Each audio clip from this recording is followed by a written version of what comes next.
After all that teasing, we finally know what is coming to Kennywood in 2019. Welcome Steel Curtain, a massive record-breaking roller coaster by S&S Worldwide. Steel Curtain will have the tallest inversion in the world at 197 feet.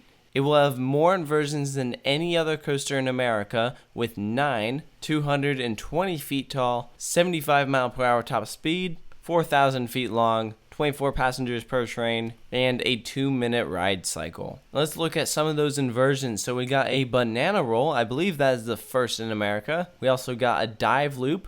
And check this out, a 0G stall. Typically, you only see those on RMCs, but we got one coming to Kennywood. And all of this is part of the new Steelers Country themed area. Yes, Kennywood is theming their roller coaster to the Pittsburgh Steelers. So I'm sure that is going to be great for all of the locals. I'm sure the locals will love it. But there are definitely some drawbacks to this. Anyone coming from far away who's not a football fan or a fan of the Steelers may not be a big fan of the theme. The entire themed area is going to have lots of football-oriented activities related to the Steelers, hence the name Steel Curtain. But if you're looking at it from an outsider's perspective, I gotta say, not a big fan. Obviously, I'm waiting to see how well it is executed. Maybe it's done very well, and that's great. That being said, the name itself, Steel Curtain, I think sucks. I understand its reference, don't get me wrong. However, when I think of the word curtain, I don't think of football, I think of the things I have hanging on my wall, which are not steel, by the way. And I myself am not a huge sports fan, so the whole football thing I'm not really digging. But I'll give them credit because it is a really unique area. We haven't really seen anything like it at any other park. So again, I'm really interested to see how this all goes over. It's very different than what we've seen at Kennywood. This is a very old, charming park with lots of history, and this is going to be a very modern themed area. So it's definitely got some contrast. Also, if you're just looking at this ride in general, it's a very wacky looking thing. This ride is just odd.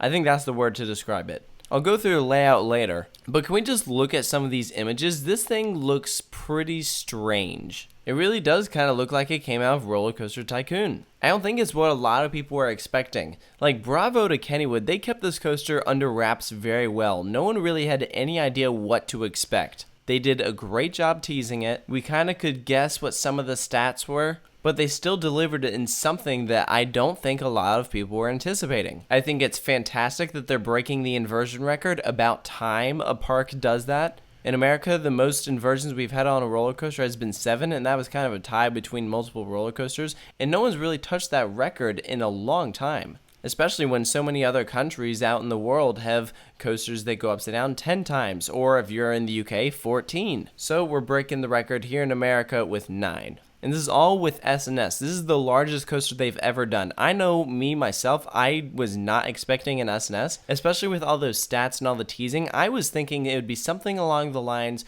of Canon, like a Gerstlauer roller coaster. And I'm still kind of surprised that they didn't go with Gerstlauer or Mach rides, or even Premier to some extent. So with S&S, we do have some notable roller coasters by them. They have done some of those El Locos, such as Steel Hog at Indiana Beach or El Loco at the Adventure Dome. We also have Gale Force and Merlin's Mayhem, and this is why I think it's kind of interesting that Kennywood went with them, because S&S's past 2 roller coasters have not exactly had the best track record. Gale Force got completely retracked because the rail alignment was messed up, and Merlin's Mayhem opened a year late. So going with S&S, I'm wondering, is this coaster going to have any sort of issues? I hope it doesn't, but it's a legitimate concern. I could see this as one of those rides that is plagued with issues. Again, I really am hoping for the best, and I hope that everything works out well and S&S proves that they can deliver a fantastic roller coaster. I mean, in terms of layout, we got some very cool looking stuff here. It's a very different layout than most. So let's kind of break this down element by element. First, we go up a 220-foot tall lift, so it's the tallest coaster in Pennsylvania. That being said, the drop is not really much. Fam's Revenge has a bigger drop than Steel Curtain will. And I think that's totally fine because Fam's Revenge has some amazing drops. This coaster is really not about the drop. It uses that height for a different purpose. So we drop off the lift and go into this first inversion. Again, it has the record for the tallest inversion in the world. Before this, the record, I believe, was held by a coaster in China. In America, at least, it was held by Full Throttle. So it's really tall, and so we get out of that inversion and go into this really wacky looking drop. It almost reminds me of a wing over drop on some of those B&Ms. It's very strange looking. And then it stays very low to the ground. It does this S-bend, little curve, almost straight track like, and then it flips you straight up into a banana roll. Kind of an interesting first element, and that is over the lift hill, so that's pretty cool. And then again, we're staying low to the ground. We actually have an Airtime Hill, which is cool that we have an element geared towards inversions, but we have some airtime moments. So I'm really interested in seeing how the restraints for this ride go, because I hope that we are able to get some good air out with that. And then we go straight up into our Immelmann. And actually, I'm not even sure I'd call it an Immelmann, because this element kind of reminds me of like a sea serpent roll. Or if you've ridden Iron Shark or Tantrum, those coasters by Grosslauer, that's kind of what this element reminds me of. It's twisting through the structure, diving back down, and then you go into a twisted airtime hill. This actually goes over the pathway, and I love what they did here. You then go into a dive loop, a very weird looking dive loop, if I might point out. You drop down, this is over the water. You're gliding on some straight track, and then you flip into a 0G stall. It's not a very long one, it doesn't hold you for very long, but this is directly under the airtime hill. Now, let me point out something. This is not like Full Throttle where you have track on both sides.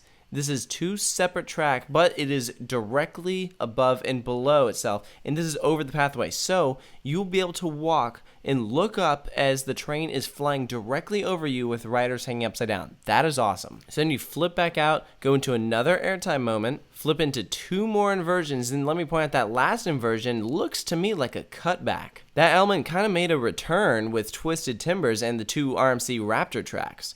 And then that is when we go into the brake run. So again, a very different layout. This coaster took up the land from Logjammer, their flume ride, but it is actually extending out onto Kennywood's pond that they have in the center. So the layout is compact, but it's also not staying confined to a certain area, because all around the coaster, we're getting lots of smaller little attractions. And Kennywood had emphasized that because they are building such a big coaster, they want to make sure that the families will still have other things to enjoy. Hence Steelers Country. That whole land is going to take up about 3 acres. There's going to be a kids' play area called the Terrible Tower. That's kind of a play on words from the Steelers rally that they do called the Terrible Towel. And there's also going to be lots of Midway style games. So I'm really curious to see how that whole themed land turns out. And last thing I really want to mention with the coaster is look at the track that they are using in this animation. It is not what you typically see with S&S track. Look at the El Locos. Look at Gale Force. Merlin's Mayhem even, except that's an inverted coaster, but that's probably the most similar, I'd say. And one theory I heard about this is that Sansei, that owns S&S, also now owns Vekoma. This really does look more like a Vekoma track style than an S&S. I don't know if there's any correlation there, but is something worth noting. The people at Kennywood did say they're hoping to have a height requirement of 48 inches, but that is subject to change. We haven't seen a ride like this of this magnitude, so I think it is possible that height requirement could change. We also don't know officially what the ride vehicles are going to look like. We know that there will be cars with 4 riders each, 2 across, with 24 passengers, so that'll mean 6 cars each. And I'm guessing that we're going to see a lap bar. I really hope that it is a lap bar instead of a shoulder restraint, but we'll have to wait and see. So, final thoughts on Steel Curtain. As I said earlier, not really loving the name or the theme. I'm also not really a big fan on the color scheme. Obviously, it is the Steelers colors, so they kind of had to go with black and yellow. But I just think it's going to look very kind of tacky and out of place in Kennywood. But maybe with this whole new themed area, it won't be. I'm not really sure. I think the ride is just very different than what we're used to seeing. As I said earlier, not the ride I think a lot of us were expecting, but I think it is going to be one of the best new coasters for 2019. But just because it's so different, I think this is going to be one of those must-do rides for the 2019 season. A lot of people are going to be going to Kennywood to ride this, so if the point of this coaster is to increase attendance, get people excited, deliver on a cool new thrill ride, I would say that they're succeeding. Again, I can't wait to ride it. I'm really looking forward to see how it delivers and ride experience. So let me know about what you think of Steel Curtain coming to Kennywood in 2019. You can post all those thoughts down in the comment section below, and of course, stay tuned for more coaster analyses coming soon when the next parks announce their 2019 editions here at Coaster Studios.